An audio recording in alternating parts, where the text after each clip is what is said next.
Another day, another basketball stories na naman ang pagkikwentuhan natin. At ngayon nga ay ang pag-usapan natin ng balitang may bumalik na nga daw sa Los Angeles Lakers. At ang balitang trade sa pagitan ng Golden State Warriors at Portland Trail Blazer.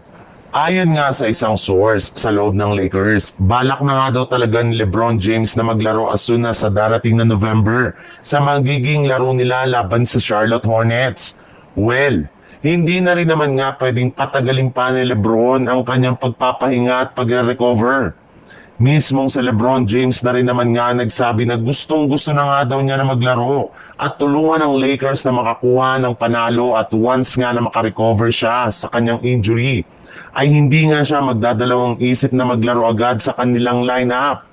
Sa ngayon nga ay nakakasama na rin naman nga si LeBron sa mga ginagawang individual practice at shooting ngayon ng Lakers sa loob ng kanilang pasilidad.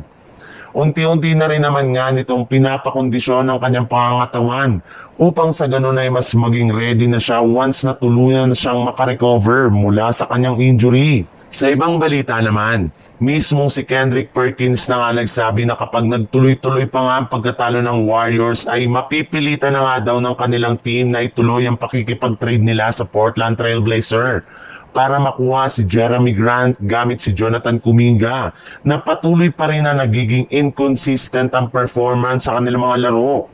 Napatunayan nga na hanggang scoring lamang ang nagagawa nito para sa Warriors at nagiging liability pa pagdating sa depensa. Hindi rin naman nga reliable ang kanyang 3-point shooting, hindi katulad ni Jeremy Grant na bukod sa mapagkakatiwalaan yung shooting ay kayang-kaya rin naman nga nito na sumalaksak at bantayan ng best player ng kanilang kalaban. Gumagawa rin naman nga ito ng crucial rebounds at points na siyang mas mapapakinabangan ng Warriors.